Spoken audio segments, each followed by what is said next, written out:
Hey folks, thanks for joining us. Once again, I'm Travis Durick with Peplink, and we've got our guest Peter West here. I think everybody knows Peter pretty well, but today we're kicking off something pretty awesome. We're starting a new webinar series. Peter really pushed to champion this Peplink University webinar series. So we're going to train you on all kinds of different things, show you exactly how to implement different features, different strategies with Peplink, but it's all about hands-on. And so really with that, I'm going to hand it over to Peter, and thanks so much, Peter, for kicking this off with us.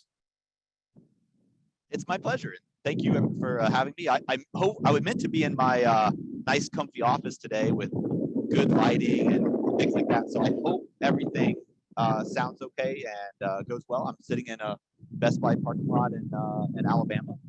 So, so we'll see how this goes. I'm really excited to start this series, this Peplink University series, where we go deep dive into how different technologies within the Peplink ecosystem work. And we're going to kick this off with the virtual WAN activation license. And the reason why we're going to do this is because my understanding how the vWAN or VLAN as WAN worked is very different than how Peplink engineered it. And I thought it was amazing the way that they made this so simple. And so we're going to talk a little bit about that today. And then I am actually, like I said, I'm in a parking lot. I'm going to turn my camera around. So I've got my 20X set up here, right there. And then I've got two Starlinks. I don't know if you can see them with the whitewash of the background, but I got two Starlinks right there. I've got my new flat dish and then my RV Starlink. And the goal of today is to make both of those Starlinks work on my 20X. And so that's what I want to do. Now, for everybody, I am powering this via an HD4 5G, so that way I can reboot the router and play with it and still stream. So I do have a backup internet connection while I mess around with all the cables, because I'm going to show this to you as a factory reset balanced 20X. So there you go. Today's one, we're going to deep dive into Peplink concepts and deliver a live demonstration of the WAN activation feature. A little bit about the 20X, if you don't already know, but I'm doing this from memory. So Travis, if you want to correct me if I make a mistake, but 900 megabits per second router, single Ethernet WAN, built-in Category 7 LTE modem. And then it has a flex module mini that supports up to a 5G flex module modem. And so that gives us the ability to have 3 internet connections very, very easily. Peplink has now added this vWAN license, which we'll talk about here. So the virtual WAN activation license allows you to actually VLAN tag a LAN port of the 20X and make it a WAN port. So it's not the same as the old port configuration capability where you could tag or say, use this interface, this physical interface as a WAN port. This allows us to actually take the LAN and trunk or add a VLAN to your network or to the router. And this is really cool on the 20X, but I'd love to talk about it a little bit more on the enterprise side, because that is where I mostly focus. A lot of times when you're deploying these networks, the outdoor connectivity like a 5G dome or a Starlink or something like that might be far away, further than the cable, like an RF cable might go. The VLAN or the vWAN as LAN or VLAN as WAN feature allows us to trunk a VLAN throughout an existing infrastructure and extend that physical port, that interface. And that's the most important thing about this. So the idea is that we can extend or enhance, add more LANs. So the vWAN activation license on the 20X allows you to add 3 additional virtual WAN interfaces to the router. And so I'm going to demonstrate exactly how to do that as well. So in our scenario, you can have, for example, like a Starlink and a cable modem. Because I am remote, we're going to do 2 Starlinks. And so that is going to be the big difference. And then we're going to have our LTE and Category 7. And then additionally, I have the 5G modem. And so we'll talk about that as well. The virtual WAN activation license allows you to create one virtual WAN on a particular VLAN or a physical interface, which is like I mentioned earlier.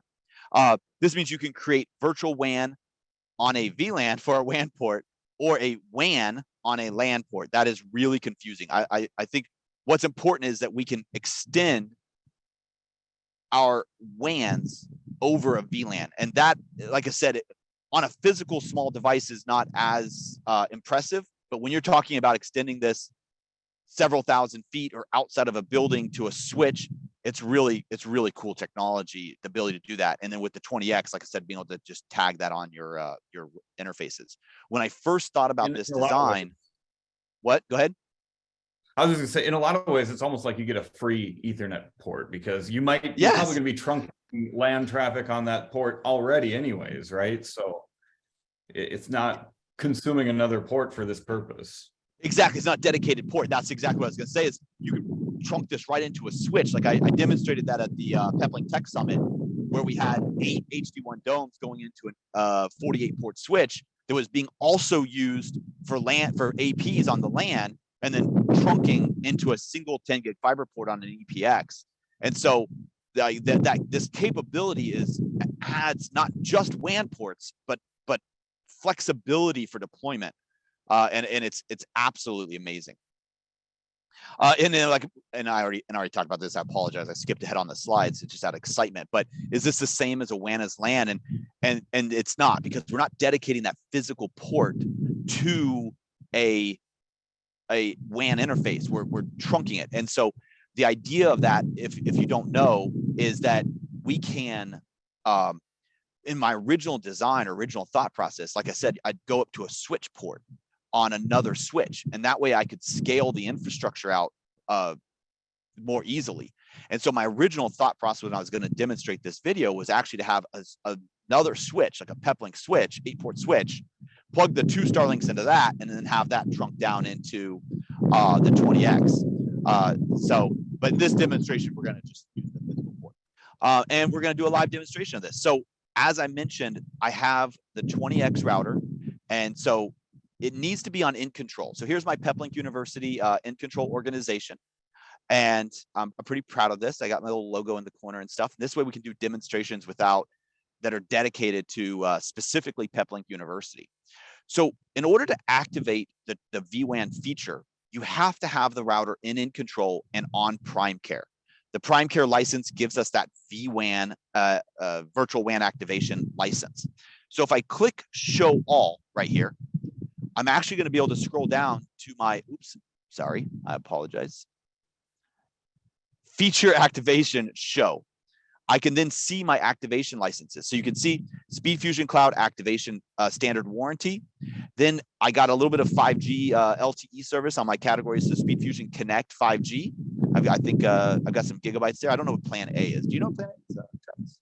But yeah, I don't recall what size that is. Okay, yeah. So I got a SpeedFusion Connect LTE. That means there's no SIM card in my 20X. It's actually connected, and you can see right here on the right hand side. It's really cool. SpeedFusion Connect LTE is active, versus in my 5G module, I have a SIM slot in slot A. Then you can see right down here, the very last one, virtual WAN activation license. So if that is not being pushed out to your router, this functionality will not work. So it's really important that the router is in control, connected to your WAN or your cellular, and then gets that license, that virtual WAN activation license. And then you can see here a PEP Flex module. So you can see my PEP, my Flex module mini is then connected as well. So this is once again a factory reset router. So I went to I plugged into the router. I'm Ethernet connected. That way I can be on the Wi-Fi and Ethernet at the same time. And first thing it's going to do is ask me to put in a password. So I'm going to go ahead and put in a password so I can log in. So the default admin password for the Peplink is admin, and then I got to set a new password. So I'm going to go and do that real fast.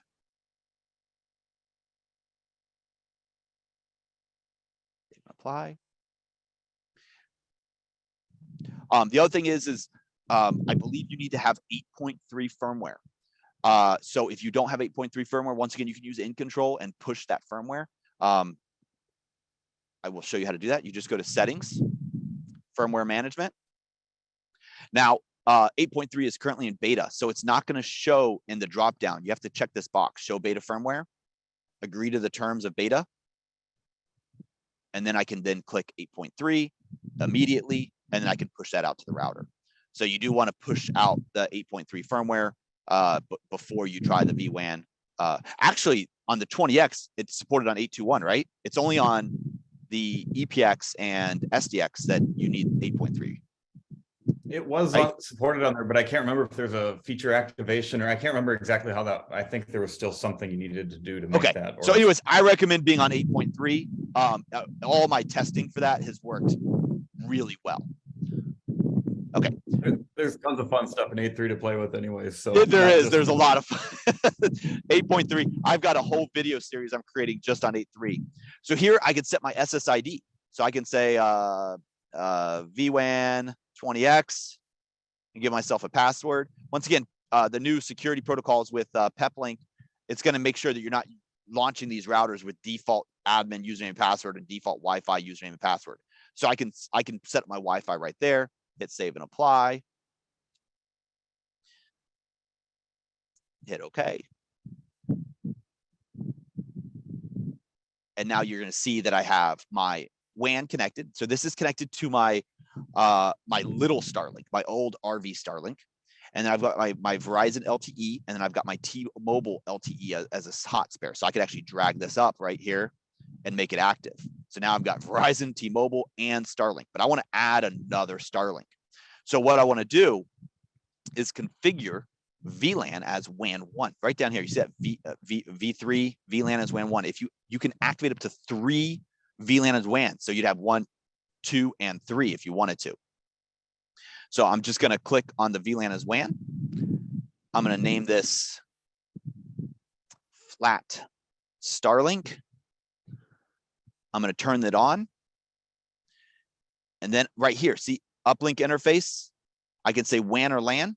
So if I'm trunking this on the WAN, now this is how I used to do it with my enterprise stuff. I could give it a VLAN like 1201, for example. Now I could uplink to a switch on my single WAN interface and have both of those WANs, one untagged and the other one VLAN 1201.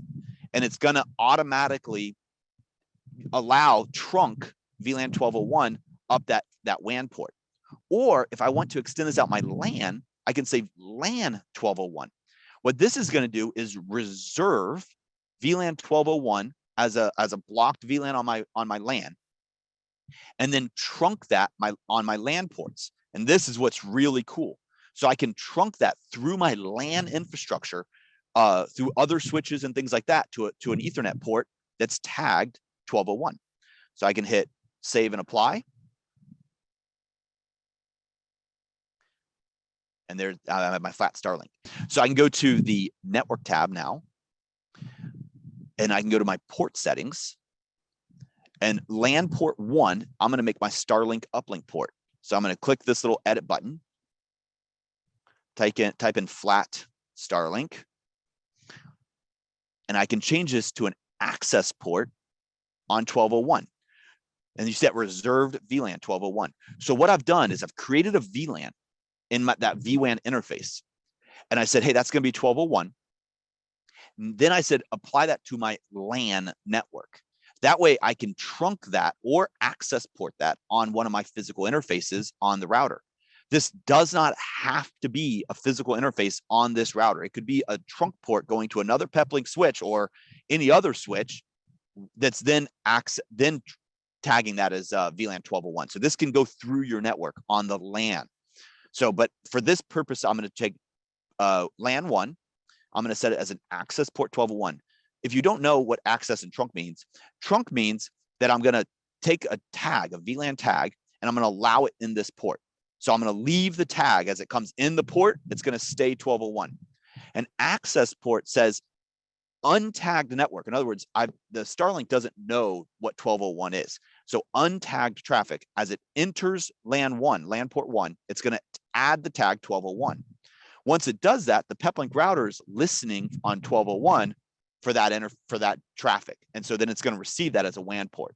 So I'm basically adding the tag 1201 to the LAN port so that the router knows that that's VLAN 1201. Does that make sense? Was that, Travis, as a listener, did that make sense? It does. And yeah, if you know, VLANs are a whole concept in themselves. It is. Don't know that. There's some foundations, but spot on, man. Thank you. Okay. And then so I'm going to hit save and then apply changes. And what's also cool, I'll show you here too, if I go to the network settings, where I can configure VLANs. Oop, give it 1 second.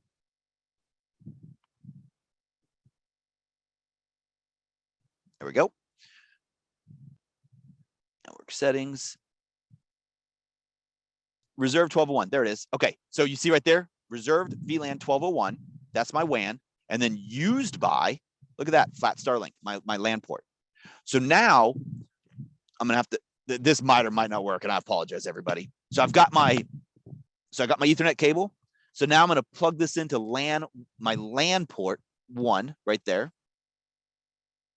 So I've plugged it into my LAN 1 right there. And so my Starlink is on, my one Starlink is on the WAN, and then that white cable is my LAN 1, and the black cable is my laptop plugged in. There we go. So now if I go back to my dashboard, there you go. You can see I'm connected to both Starlinks, T-Mobile and Verizon. And that's how you activate VLAN as WAN. Now, we do have a lot of time here, so I could set up SpeedFusion. We want to demo SpeedFusion Protect on 8.3 real fast. Yeah, let's go. Okay. So now that we've activated that VLAN, that extra Starlink, now we need to use it, right? We need to tell this router, hey, I've got these 4 internet connections. Let's use them. So I can go to SpeedFusion Connect Protect, which is their new bonding service that used to be SpeedFusion Cloud and then SpeedFusion Connect, and now it's SpeedFusion Connect Protect, because they have the LTE service that you can now activate as eSIM. So then I'm going to go to SpeedFusion Connect Protect, and then I'm going to be client mode. So we have relay mode, which allows you to connect this back to your home network, and then client mode, which allows me to connect to Peplink's public service. So I'm going to click client mode, click automatic, and then I always click the green checkbox, and then I'm going to click on SpeedFusion Connect right here. And I would just want to make sure dynamic weighted bonding is turned on. Now, because we're using Starlink, I'm also going to turn on TCP ramp up. And if you notice when I turn this on, WAN smoothing turns off. TCP ramp up helps us handle TCP acceleration better, as well as handles packet loss differently. So instead of treating packet loss as a congestion, it's going to treat packet loss as basically like TCP accelerated. So packets that are handled differently from TCP. So TCP ramp up is going to help improve the throughput of Starlink. And packet loss LTE, it works really well with that too if it's not being congested. But it turns off WAN smoothing. It's an alternative solution. So I'm going to hit save, and then apply changes, which is underneath that box. Apply changes. And then on my dashboard, we'll see SpeedFusion Connect show up. And if you haven't played with the 8.3 firmware, it's really fun. There's a lot of changes. The data sheet or the changelog release data is absolutely insane, with so many different features and improvements, cellular reliability, connectivity reliability, the dynamic weighted bonding has a new dynamic weighted bonding algorithm. So there's a bunch of improvements on 8.3, but it is still in beta. So I highly recommend using it in a testing environment, not a production environment at this stage. And there you go. So my SpeedFusion Cloud is connected. And so now we can just create an outbound policy to utilize SpeedFusion Cloud. So I can go to advanced and outbound policy, add a rule, SpeedFusion Connect, protect.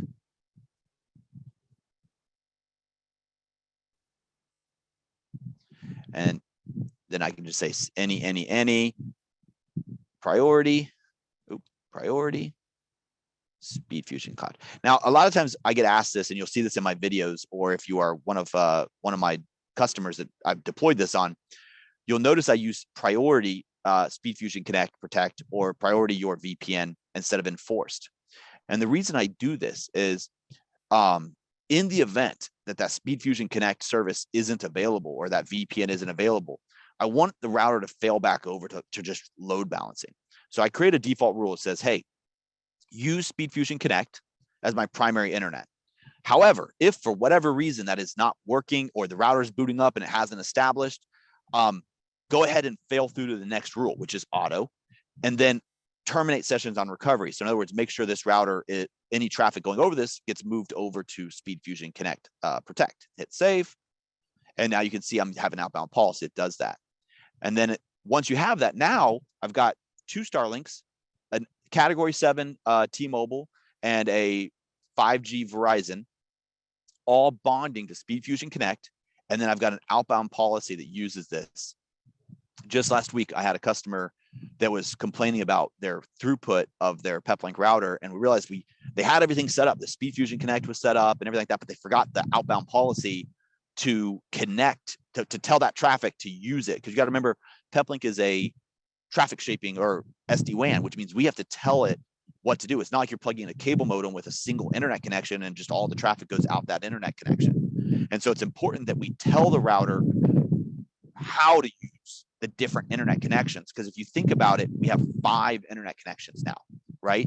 We have Starlink 1, Cellular 1, Cellular 2, Starlink 2, and SpeedFusion Connect Protect. So that means there's 5 different paths that traffic can take to get to the internet. And so Peplink, one of the coolest things about Peplink, which is also probably one of the most confusing, is making sure that the Peplink is actually routing that traffic properly. So now you can see that I'm connected. I've got my outbound policy set up. If I go to status and SpeedFusion VPN, you can see that all of them are connected and being utilized, and the connections are online. So I don't know if anybody has any questions or Travis, if you want to filter questions. Let's see. When will 8.3 be out of beta? I would assume a couple weeks. I know it's an RC right now. We did just report a bug this morning with some OpenVPN stuff. So Travis, do you have any additional feedback? I mean, I would assume a couple weeks, but I don't know if there's I've answered those questions in the chat. That's basically, we're going to have one more RC this year, I think, and then probably GA right at the beginning of the year, but I'm not on the dev team, so I can't promise things for them. Yeah. It does look like, we're just so close. We're really close. Yeah, I don't think Santa's going to put it under the tree. I think we'll get another RC to play with over Christmas, and then I think there's going to be another RC, because once again I found a few bugs, and so I think we're going to have to get one more RC to make sure all those get cleaned out. 8.3 appears to include VLAN WAN for most Peplink routers. Do you need? Yes, you do. And I think if you guys are interested in seeing that, if my home router or my lab is set up, give me 1 second. Peplink University, EPX Synergy. So this is my lab infrastructure. And so this is it's an EPX with 48 port switches. So if I go into my EPX, you'll see my T-Mobile 5G is carrying the load here because my domes are down. They're probably mounting them on a pole right now. And then if I hit show feature activation, you'll see I've got 2 vWAN activation licenses. So you can activate the vWAN activation on other routers like the SDX and the EPX. I don't know about, Travis, do you know if it's available for the Balance series outside of the X series? For the vWAN feature? Yeah. Like, will it work on a 710?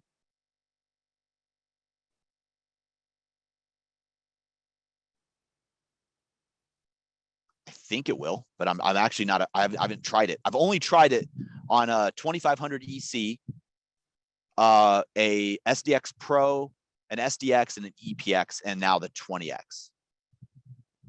Those are the ones I've tested. I just don't know if it's available like on a 305 or a 380. So I'll let Travis figure that one out.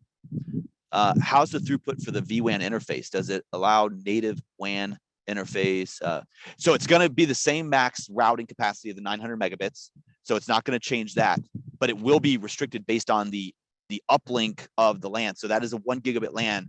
So it's not going to increase you to 2 gigabits, like because you have 2 gigabit interfaces. The routing capacity is going to be based on the router that you have. So the 20X is 900 megabits. And then I don't know the 20x speed fusion off the top of my head. Is it like 100? I think it's 100 or 150 for speed fusion bonding. And then, so you will still be limited by that. And then 8.3, do you need extra WAN? We answered that. Can you show some speed tests? So I can show some speed tests. I just don't want to be the baseline for any sort of disappointment because I just set up this. So if you'd like to see, I can demo the. So once again, so WAN and Starlink are my Starlinks and my cellular. So I've got a category 7 and a Starlink. Now I don't know, does Speed Fusion Connect Protect, is it on 8 point, does it support 8.3 DWB yet? Travis, do you know? That won't go until GA. I mean, that won't, okay. So we won't be able to demo bonding to using the new DWB. But if you wanted to test it or see the throughput, I could click the little arrow here and then do a download test and hit start. And then you'll be able to see the capacity of the different modems as it goes. But you saw, I don't know if you saw that though, the WAN boosted up really high, then started to go lower because we're not able to take advantage of the new DWB. So, but you can see my one of the Starlink is getting decent throughput. The other Starlink is not getting that great of a throughput. And then you can saw the two cellulars. So, but that's because we don't have TCP acceleration on SpeedFusion Connect yet, and we don't have DWB, the new DWB. So if I were bonding this back to my Office SDX that has a 8.3 beta as well, then we could take advantage of TCP ramp up and the new DWB. But there you go. Any other questions? Let's see. Can you run an upload test? Sure. So once again, I can run the test, but this is going to be non-DWB, so it's not showing off the new functionality of 8.3. So I just want to set that baseline before I run an upload test. What kind of throughput improvements are you seeing on 8.3 with the DWB, Peter? Just for people's. Yeah. So my 8.3, my 8.3 bonding capacity.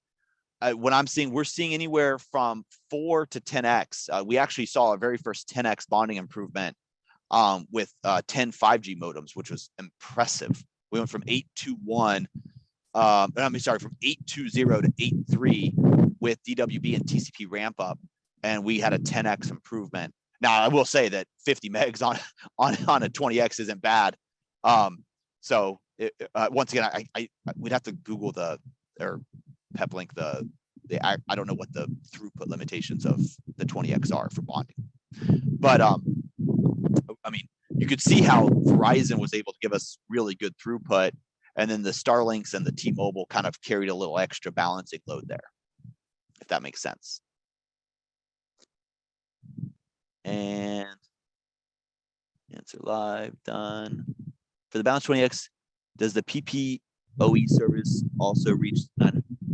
That I don't know if PPOE is just a authentication method. So it's really going to be about the provider, not the Peplink. So it's not the PPOE is just authentication on a network. And so any sort of limitations on PPOE would be based on the carrier, not the Peplink. The Peplink can route 900 megabits of throughput. That's what that's saying. So depending on the uplink of that PPOE service, right, Travis? I mean, that's just PPOE is authentication. Yeah, I don't know if there was. I don't know what I guess I don't know what the significance of PPOE is on the throughput, but yeah, it's just an authentication layer, just like you said. Yeah, but usually associated like DSL or something else, and therefore different in the aspect of I mean, because we have like the module that supports DSL, the Flex Mini module that supports DSL. So any other questions? Let's see. I think that's all the questions. If there's any more, I think we're gonna be publishing this live. And once again, the idea here of this university series, and I do apologize for the roughness of this one, especially being the first, but is to actually show how to use the technology, like actually how to turn it on in detail. And so that's what we want to start doing. And as 8.3 comes out, we're going to be starting to launch some more of these 8.3 related features as well. And if there's no other questions, then thank you. I'll leave that. I don't think there's any more. Awesome. Well, thank you so much, Peter. Peter's volunteering his time to teach you all how to use these features. And so majorly appreciated, Peter. Awesome job. And, you know, yeah, you're outside, you're live, but it's real, right? You're doing it for real in the real world. And so I love it, man. Thank you.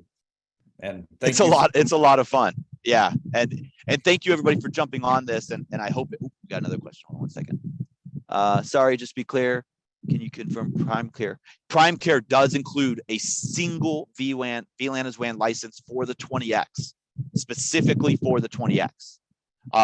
So PrimeCare will enable a single. That's why if you notice mine, my router has PrimeCare and it's on In Control, and I have the license, but I only have one, which is the one that comes free with PrimeCare. Right, Travis?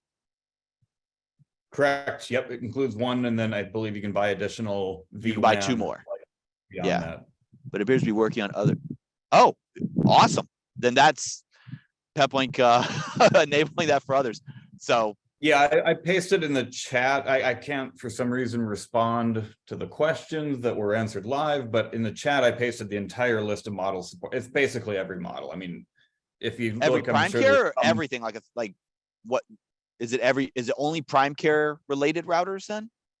Yeah, I'm not sure, you know, the features supported on all of them. I'm not sure, you know, it should just be any active care plan that would get that feature, but I'm not positive on that. I don't know what the mechanism is for. Well, we will, when I do my 8.3 follow-up, I will validate that and check for you, Doug, because you're right. So my understanding was that it was PrimeCare enabled, but if it's essential care, then that's awesome, because that opens up to more routers that can use this functionality. Yeah, I think the main thing, the other thing is, you know, don't be surprised if it's working, because we auto push those licenses too. Like if you're thinking you got some loophole, check that list like Peter showed. We push those licenses automatically if your devices are online. So as you've got the firmware that's ready for that license, then you're going to get that. The BR2 and the BR1 are PrimeCare devices. So it'd be neat to see a non-PrimeCare device with 8.3 to see if that pushes out. Yeah, so not sure where that one lands, but technically it's capable. And correct. Yeah, because that'd be kind of cool if we'll have to, like I said, I'll dig into the essential care. I know that it's being allowed for PrimeCare. So well, I hope this information was valuable. And once again, I apologize for being on the road, but hopefully the guide still worked and that we learned something. So have a great day. Good. Thank you, Peter. Bye.